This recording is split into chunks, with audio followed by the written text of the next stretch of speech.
ಇನ್ನೊಂದು ವಿಷಯ ಏನು ಪ್ರಭುಪಾದರು ಇಲ್ಲಿ ಹೇಳಿರೋದು ಅಂದ್ರೆ ಬಹಳ ಮುಖ್ಯವಾದ ವಿಷಯ, ಗೋ ಹತ್ಯೆಯ ಬಗ್ಗೆ ಹೇಳಿದ್ದಾರೆ ಪ್ರಭುಪಾದರು. ಪ್ರಾಣಿ ಹಿಂಸೆ ಅನ್ನೋದೇ ದೊಡ್ಡ ಪಾತಕ, ದೊಡ್ಡ ಪಾಪ. ಅದರಲ್ಲೂ ಗೋವುಗಳ ಹತ್ಯೆ ಅನ್ನೋದು ಇನ್ನೂ ದೊಡ್ಡ ಪಾತಕ. ನಮ್ಮ ಶಾಸ್ತ್ರ ಗ್ರಂಥಗಳಲ್ಲಿ ಏನ್ ಹೇಳಿದ್ದಾರೆ ಅಂದ್ರೆ, ಯಾರು ಗೋ ಹತ್ಯೆಯನ್ನು ಮಾಡ್ತಾರೋ ಅಂತಹ ಮನುಷ್ಯ ಆ ಗೋವಿನ ಶರೀರದ ಮೇಲೆ ಇರುವ ರೋಮಗಳು, ಎಷ್ಟು ರೋಮಗಳು ಇರ್ತಾವೋ, ಎಷ್ಟು ಕೂದಲುಗಳು ಇರ್ತಾವೋ, ಅದು ಅದರ 1000 ಪಟ್ಟು ವರ್ಷಗಳಷ್ಟು ಅಂತಹ ಪಾಪಿ ನರಕ ಯಾತನೆಯನ್ನ ಅನುಭವಿಸಬೇಕಾಗುತ್ತೆ ಅಂತ ಹೇಳಿದ್ದಾರೆ. ಎಲ್ಲಾ ಪಾತಕಗಳಲ್ಲೂ ದೊಡ್ಡದಾದ ಪಾಪ ಯಾವುದು ಅಂದ್ರೆ ಗೋಹತ್ಯೆ. ಅಂದ್ರೆ ಲೆಕ್ಕ ಹಾಕೊಳ್ಳಿ, ನಾವು ಗೋವಿನ ಶರೀರದ ಮೇಲೆ ಎಷ್ಟು ರೋಮಗಳಿದ್ದಾವೋ ಅದರ 1000 ಪಟ್ಟು ವರ್ಷಗಳಷ್ಟು ಅಂತಹ ಮನುಷ್ಯ, ಗೋವನ್ನ ಯಾರು ಕೊಂದಿದ್ದಾನೋ ಅಂತಹ ಮನುಷ್ಯ ನರಕದಲ್ಲಿ ಕೊಳಿಬೇಕಾಗುತ್ತೆ. ನೋಡಿ, ಜನರಿಗೆ ಗೊತ್ತಿಲ್ಲ ಇದ್ರ ಬಗ್ಗೆ. ಸೊ ಅದಕ್ಕೋಸ್ಕರ ನಾವು ಅರಿವನ್ನ ಮೂಡಿಸ್ಬೇಕು, ನಾವು ತಿಳ್ಕೋಬೇಕು. ಮೊದಲು ಪ್ರಭುಪಾದರ ಪುಸ್ತಕಗಳನ್ನು ಓದಿ ತಿಳ್ಕೊಂಡು ನಮಗೆ ಹತ್ತಿರವಾದ ಜನರಿಗೆ ಹೇಳಬೇಕು. ಇದನ್ನ ಹೇಳಿದ್ರೆ ಅದು ನಿಜವಾದ ಪರೋಪಕಾರ. ಮತ್ತೊಂದು ವಿಷಯ ಪ್ರಭುಪಾದರು ಈ ಭಾವಾರ್ಥದಲ್ಲಿ ಹೇಳಿರುವುದು ಏನಂದ್ರೆ, ಒಬ್ಬ ಮನುಷ್ಯ ತನ್ನ ಯೋಗ್ಯತೆ ಮತ್ತೆ ತನ್ನ ಕರ್ಮಗಳಿಂದ ಅವನು ಅರ್ಹತೆಯನ್ನ ಸಂಪಾದಿಸೋದಕ್ಕೆ ಸಾಧ್ಯ. ಈಗ ಯಾರೋ ಒಬ್ರು, ತುಂಬಾ ಜನ ಹೇಳ್ತಾ ಇರ್ತಾರೆ ಈ ಕಲಿಯುಗದಲ್ಲಿ, ನಾನು ಬ್ರಾಹ್ಮಣ ಅಂತ ಹೇಳ್ತಾ ಇರ್ತಾರೆ. ಯಾರು ನಿಜವಾದ ಬ್ರಾಹ್ಮಣ? ಬ್ರಹ್ಮ ಜಾನಾತಿ ಇತಿ ಬ್ರಾಹ್ಮಣ. ಯಾರು ಪರಬ್ರಹ್ಮನ ಬಗ್ಗೆ, ಭಗವಂತನ ಬಗ್ಗೆ ಯಾರು ನಿಜವಾದ ಅರಿವನ್ನು ಹೊಂದಿದ್ದಾರೋ ಅವನು ನಿಜವಾದ ಬ್ರಾಹ್ಮಣ. ಸುಮ್ನೆ ಒಂದು ಬ್ರಾಹ್ಮಣ ಕುಟುಂಬದಲ್ಲಿ ಜನಿಸ್ಬಿಟ್ರೆ ನಾನು ಬ್ರಾಹ್ಮಣ ಆಗೋಕ್ ಸಾಧ್ಯ ಇಲ್ಲ. ಒಂದು 30 ಪೈಸಾ ಜನಿವಾರ ಹಾಕೊಂಡು ನಾನು ಬ್ರಾಹ್ಮಣ ಆಗೋಕ್ ಸಾಧ್ಯ ಇಲ್ಲ. ಬ್ರಾಹ್ಮಣನಿಗೆ ಅರ್ಹತೆ ಇರಬೇಕು. ಪ್ರಭುಪಾದರು ಒಂದು ಉದಾಹರಣೆ ಕೊಡ್ತಾರೆ. ನೀನು ಇಂಜಿನಿಯರ್ ಆಗಿರ್ಬೋದು, ನಿನ್ನ ಮಗ ಆಗಿರೋದ್ರಿಂದ ಅವನು ಇಂಜಿನಿಯರ್ ಆಗ್ಬಿಡ್ತಾನ? ನಿನ್ನ ಮಗ ಆಗಿರೋದ್ರಿಂದ ಅವನು ಇಂಜಿನಿಯರ್ ಆಗ್ತಾನ? ಆಗಲ್ಲ. ಅವನು ಕಾಲೇಜ್ಗೆ ಹೋಗ್ಬೇಕು, ಇಂಜಿನಿಯರಿನ ವಿದ್ಯಾಭ್ಯಾಸ ಮಾಡಬೇಕು, ಅದರ ಅರ್ಹತೆ ಯೋಗ್ಯತೆಗಳನ್ನು ಸಂಪಾದಿಸಬೇಕು. ಅನಂತರ ಅವನು ನಿಜವಾಗ್ಲೂ ಇಂಜಿನಿಯರ್ ಆಗ್ತಾನೆ. ತನ್ನ ಗುಣ ಮತ್ತೆ ಕರ್ಮಗಳಿಂದ ಮಾತ್ರ ಒಬ್ಬ ಮನುಷ್ಯ ಅರ್ಹತೆಯನ್ನು ಪಡೆಯೋದಕ್ಕೆ ಸಾಧ್ಯ. ನಾವು ಸುಮ್ಮನೆ ಇಂತಹ ಕುಟುಂಬದಲ್ಲಿ ಹುಟ್ಬಿಟ್ಟಿದ್ದೇವೆ, ಅದಕ್ಕೋಸ್ಕರ ನಾವು ಇದೆ ಅನ್ನೋದು ಸುಳ್ಳು. ಅದು ನಿಜವಾದ ಸರಿಯಾದ ಮಾತಲ್ಲ. ಅದಕ್ಕೋಸ್ಕರ ಪ್ರಭುಪಾದರು ಹೇಳ್ತಾರೆ, ಒಬ್ಬ ಒಳ್ಳೆಯ ಬ್ರಾಹ್ಮಣ ಅಥವಾ ವೈಷ್ಣವನ ಮಗ ಕೂಡ ಹದಗೆಡ್ಬೋದು, ಚಂಡಾಲನಾಗ್ಬೋದು, ಮ್ಲೇಚ್ಛನಾಗ್ಬೋದು. ಮ್ಲೇಚ್ಛ ಅನ್ನುವ ಪದವನ್ನ ಬಳಸಿದ್ದಾರೆ ಈ ಶ್ಲೋಕದಲ್ಲಿ. ಮ್ಲೇಚ್ಛ ಅಂದ್ರೆ ಯಾರು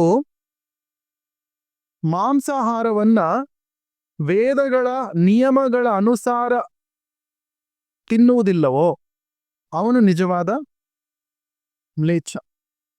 ಅಂದ್ರೆ ವೇದಗಳಲ್ಲಿ ಮಾಂಸಾಹಾರವನ್ನ ಮಾಡುವುದಕ್ಕೂ ಕೂಡ ಒಂದು ಪದ್ಧತಿಯನ್ನು ಕೊಟ್ಟಿದ್ದಾರೆ. ಅಂದ್ರೆ ಪ್ರತಿ ದಿವಸ ಯಾವಾಗಾದ್ರೂ ನಾವು ತಿನ್ಕೋಬಹುದು, ಯಾವಾಗಾದ್ರೂ ನಾನು ಹೋಗಿ ಕೊಂಡ್ಕೊಂಡು ತಿನ್ಬೋದು, ಡಾಮಿನೋಸ್ ಅಲ್ಲಿ ಹೋಗ್ಬೋದು, ಏನಾದ್ರೂ ತಿನ್ಬೋದು, ಆ ತರ ಅಲ್ಲ. ಮಾರ್ಕಂಡೇಯ ಪುರಾಣ ಅಂತ ಒಂದಿದೆ. ಮೊದಲನೇದು ಏನಂದ್ರೆ, ಭಾಗವತದಲ್ಲಿ ಹೇಳಿರುವ ಹಾಗೆ ಮಾಂಸಾಹಾರವನ್ನು ಪೂರ್ತಿಯಾಗಿ ಬಿಡಬೇಕು. ಆದ್ರೆ ಕೆಲವರಿಗೆ ಬಿಡಕ್ ಸಾಧ್ಯ ಇಲ್ಲ. ಅದಕ್ಕೆ ಏನ್ ಮಾಡಿದ್ದಾರೆ, ಮಾರ್ಕಂಡೇಯ ಪುರಾಣ ಅಂತ ಒಂದು ತಾಮಸಿಕ ಪುರಾಣ ಇದೆ. ಅದರಲ್ಲಿ ಏನ್ ಹೇಳಿದ್ದಾರೆ ಅಂದ್ರೆ, ನೀನು ಮಾಂಸಾಹಾರವನ್ನು ಬಿಡಕ್ಕೆ ಸಾಧ್ಯ ಆಗದೆ ಇದ್ರೆ ಈ ಪದ್ಧತಿಯನ್ನು ನೀನು ಅನುಸರಿಸಬೇಕು. ಏನು? ಪ್ರತಿದಿನ ತಿನ್ನೋ ಹಾಗಿಲ್ಲ, ತಿಂಗಳಿಗೆ ಒಂದೇ ಸಾರಿ ಅಮಾವಾಸ್ಯೆಯ ದಿನ ತಿನ್ಬಹುದು. ಅದಕ್ಕೂ ಕೂಡ ಒಂದು ಪದ್ಧತಿ ಇದೆ. ಏನು? ಯಾವಾಗ ಬೇಕಾದ್ರೂ ತಿನ್ನೋಂಗಿಲ್ಲ. ಮಧ್ಯರಾತ್ರಿನೇ ಅದನ್ನ ಬಲಿಯನ್ನ ಹಾಕಿ, ಕಾಳಿಯ ದೇವಸ್ಥಾನದಲ್ಲಿ ಬಲಿ ಹಾಕಿ, ಆ ಕಾಳಿಯ ಮುಂದೆ ಕೆಲವು ಮಂತ್ರಗಳನ್ನು ಉಚ್ಚಾರ ಮಾಡಿ, ಅನಂತರ ಆ ಆಡಿನ ಅಥವಾ ಮೇಕೆಯ ಮಾಂಸವನ್ನ ತಿನ್ಬಹುದು ಅಂತ ಮಾರ್ಕಂಡೇಯ ಪುರಾಣದಲ್ಲಿ ಹೇಳಿದ್ದ. ಏನು ಮಂತ್ರಗಳು? ಮಾಂಸ ಖಾದೇತಿ ಇತಿ ಮಾಂಸಃ ಅಂತ ಒಂದು ಮಂತ್ರ. ಏನು? ನಾನು ಈ ಆಡಿನ ಅಥವಾ ಮೇಕೆಯ ಮಾಂಸವನ್ನ ನಾನು ತಿಂತಾ ಇದ್ದೇನೆ, ಮುಂದಿನ ಜನ್ಮದಲ್ಲಿ ಈ ಈ ಆಡು ಅಥವಾ ಮೇಕೆ ನನ್ನ ಮಾಂಸವನ್ನು ತಿನ್ನುವ ಹಾಗೆ ಆಗಲಿ. ಇದಕ್ಕೆ ಕಾಳಿ ದೇವಿಯೇ ಸಾಕ್ಷಿ ಅನ್ನೋದು ಈ ಮಂತ್ರದ ಅರ್ಥ. ನೋಡಿ, ಮಾಂಸ ಅಂದ್ರೆ ಏನು? ಮಾಂ ಅಂದ್ರೆ ನಾನು, ಸಹ ಅಂದ್ರೆ ನೀನು. ಅಂದ್ರೆ ನಾನು ನಿನ್ನನ್ನು ತಿಂತಾ ಇದ್ದೇನೆ, ಈಗ ಮುಂದಿನ ಜನ್ಮದಲ್ಲಿ ನೀನು ನನ್ನನ್ನು ತಿನ್ನು, ಅಷ್ಟೇ. ಯಾವುದು ಫ್ರೀಯಾಗಿ ಸಿಗೋದಿಲ್ಲ. ನೀವು ತಗೋಬೇಕಾದ್ರೆ ಕೊಡ್ಬೇಕು ಕೂಡ, ಪೇ ಮಾಡ್ಬೇಕು ನೀವು. ಕೆಲವು ಪ್ರೀಪೇಯ್ಡ್ ಆಗಿರುತ್ತೆ, ಕೆಲವು ಪೋಸ್ಟ್ ಪೇಯ್ಡ್ ಆಗಿರುತ್ತೆ. ಸೊ ಇವಾಗ ಅರ್ಥ ಮಾಡ್ಕೊಳ್ಳಿ, ಒಬ್ಬ ಮನುಷ್ಯ ತನ್ನ ಜೀವನಾವಧಿಯಲ್ಲಿ ಸುಮಾರು 200 ಆಡುಗಳ ಮಾಂಸವನ್ನು ತಿಂದಿದ್ದಾನೆ ಅಂತ ಇಟ್ಕೊಳ್ಳಿ. ಅಂದ್ರೆ ಅವನೇನು 200 ಜನ್ಮಗಳು ಮತ್ತೆ ಅವನು ಆಡಾಗಿ ಅವನು ಜನ್ಮ ತಾಳ್ಬೇಕು. ಪ್ರತಿಯೊಂದು ಜನ್ಮದಲ್ಲಿ ಅವನನ್ನ ಕೊಂದು ಬೇರೆ ಯಾರೋ ತಿನ್ಬೇಕು. ನೋಡಿ, ಎಷ್ಟು ಈ ನೈಸರ್ಗಿಕ ನಿಯಮಗಳು ಎಷ್ಟು ಪ್ರಬಲವಾದದ್ದು ಅಂತ ಜನರಿಗೆ ಗೊತ್ತಿಲ್ಲ. ಇದು ಈಗ ನಾನು ತಿನ್ಬಿಡ್ತಾ ಇದ್ದೇನೆ, ನಾನು ಚೆನ್ನಾಗಿದ್ದೇನೆ, ಸಂತೋಷವಾಗಿದ್ದೇನೆ, ನನಗೆ ಪ್ರೋಟೀನ್ ಸಿಗ್ತಾ ಇದೆ, ಎಲ್ಲ ನಿನಗೆ ಪ್ರೋಟೀನ್ ಎಲ್ಲ ಸಿಗ್ತಾ ಇರೋದು, ಕರ್ಮ ಸಿಗ್ತಾ ಇರೋದು, ಅದು ಜನರಿಗೆ ಗೊತ್ತಿಲ್ಲ. ನೋಡಿ, ಇದನ್ನೆಲ್ಲ ನಾವು ಆಚಾರ್ಯರ ಮುಖೇನ ನಾವು ತಿಳ್ಕೋಬೇಕು. ಇಲ್ಲಾಂದ್ರೆ ನಮಗೆ ಗೊತ್ತಿಲ್ಲ. ಅಜ್ಞಾನಿಗಳಾಗಿ ಹುಟ್ಟಿದ್ದೇವೆ, ಅಜ್ಞಾನಿಗಳಾಗಿ ಸತ್ತೋಗ್ಬಿಡ್ತೇವೆ ಅಷ್ಟೇ. ಏನ್ ಪ್ರಯೋಜನ ಬಂತು? ಒಂದು ನಾಯಿ, ಒಂದು ಬೆಕ್ಕು ಹುಟ್ಟಿ ಸಾಯುವಂತೆ ನಾವು ಕೂಡ ಸತ್ತೋದ್ರೆ ಏನ್ ಪ್ರಯೋಜನ ಬಂತು? ಮಾನವ ಜನ್ಮ ದೊಡ್ಡದು, ಇದ ಹಾಳು ಮಾಡಬೇಡಿರಿ ಹುಚ್ಚಪ್ಪಗಳಿರ ಅಂತ ದಾಸರು ಹೇಳಿದ್ದಾರೆ. ಮಾನವ ಜನ್ಮ ಅನ್ನೋದು ಎಷ್ಟು ಶ್ರೇಷ್ಠವಾದ ಜನ್ಮ. ಅದನ್ನ ನಾವು ನಿಜವಾಗ್ಲೂ ಸರಿಯಾಗಿ ವಿನಿಯೋಗ ಮಾಡ್ಕೋಬೇಕಾದ್ರೆ ನಾವು ಭಾಗವತವನ್ನ ಓದಬೇಕು, ಪ್ರತಿ ದಿವಸ ಅರ್ಥ ಮಾಡ್ಕೋಬೇಕು, ಅದನ್ನ ಆಚರಿಸಬೇಕು, ಇನ್ನೊಬ್ಬರಿಗೆ ಭಕ್ತಿಯ ಮಾರ್ಗವನ್ನ ಅವರಿಗೆ ತೋರಿಸ್ಬೇಕು. ಅದು ನಿಜವಾದ ಮಾನವ ಜನ್ಮದ ಲಕ್ಷಣ. ಇಲ್ಲ ಅಂದ್ರೆ ನಾವು ಯಾವುದೇ ಪ್ರಾಣಿಗಳಿಗೂ ಪ್ರಾಣಿಗಳಿಗಿಂತ ನಾವು ಹೀನರಾಗ್ಬಿಡ್ತೇವೆ. ಸೊ ಈ ಶ್ಲೋಕದಲ್ಲಿ ನಾವು ನೋಡಿದ ಹಾಗೆ ಧರ್ಮ ದೇವತೆ ಒಂದು ಬಸವನ ರೂಪದಲ್ಲಿ ಬರ್ತಾನೆ. ಮತ್ತೆ ಅವನು ಮೂರು ಕಾಲುಗಳನ್ನ ಕಳ್ಕೊಂಡ್ಬಿಟ್ಟಿರ್ತಾನೆ. ನಾವು ನೋಡಿದ್ದೇವಲ್ಲ ಹಿಂದಿನ ಶ್ಲೋಕದಲ್ಲಿ, ಜ್ಞಾಪಕ ಇದೆಯಾ ನಿಮ್ಗೆ? ಮತ್ತೆ ಒಂದೇ ಕಾಲಲ್ಲಿ ನಿಂತಿರ್ತಾನೆ. ಆಗ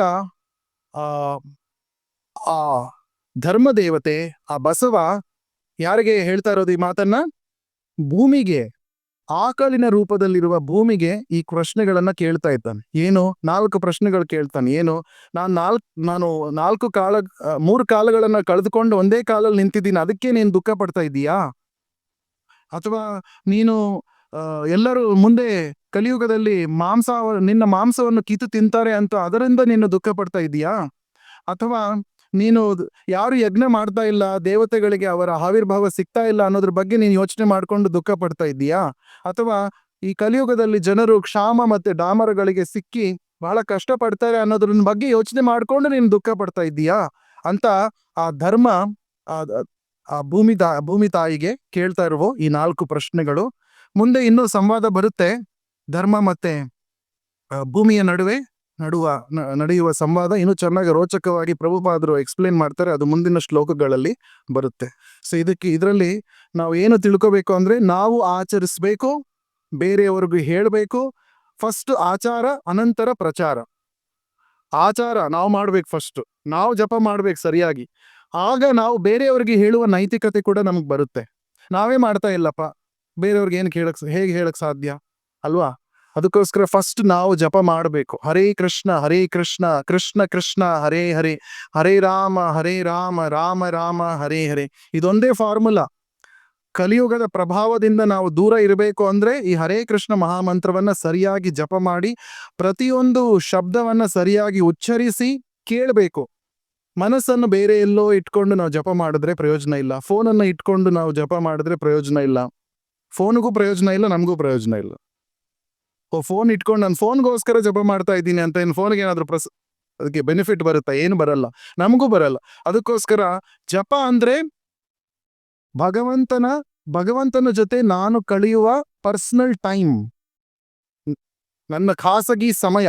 ಭಗವಂತನ ಜೊತೆ ಪೂರ್ತಿಯಾಗಿ ಬೇರೆ ಯಾವುದೇ ಅಡಕು ತೊಡಕುಗಳಿಲ್ಲದೆ ಭಗವಂತನ ಜೊತೆ ನಾನು ಪರಿಪೂರ್ಣವಾದ ಕ್ವಾಲಿಟಿ ಸಮಯವನ್ನ ನಾನು ಸ್ಪೆಂಡ್ ಮಾಡಬೇಕು. ಅದು ಜಪ.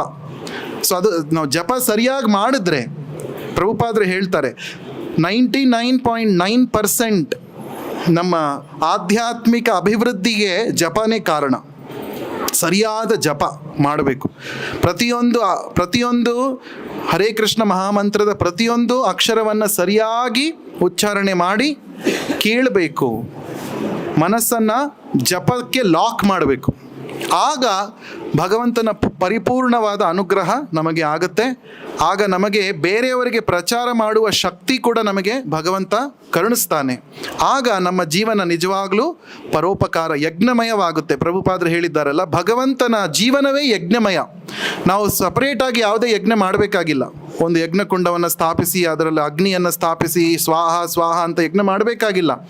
ಈ ಕಲಿಯುಗದಲ್ಲಿ ಸಂಕೀರ್ತನ ಯಜ್ಞ ಒಂದು ಮಾಡಿದ್ರೆ ಸಾಕು. ಯಜ್ಞೈ ಸಂಕೀರ್ತನ ಪ್ರಾಯೈ ಯಜಂತಿ ಸುಮೇಧಸಃ ಅಂತ ಭಾಗವತದಲ್ಲಿ ಹೇಳಿದ್ದಾರೆ. ಯಾರು ಸುಮೇಧಸರೋ, ಯಾರು ನಿಜವಾದ ಬುದ್ಧಿವಂತರೋ ಈ ಸಂಕೀರ್ತನ ಯಜ್ಞವನ್ನು ಒಂದು ಮಾಡಿ ಭಗವದ್ಧಾಮಕ್ಕೆ ಹಿಂತಿರುಗ್ತಾರೆ ಅನ್ನೋದು ಭಾಗವತದ ಮಾತು.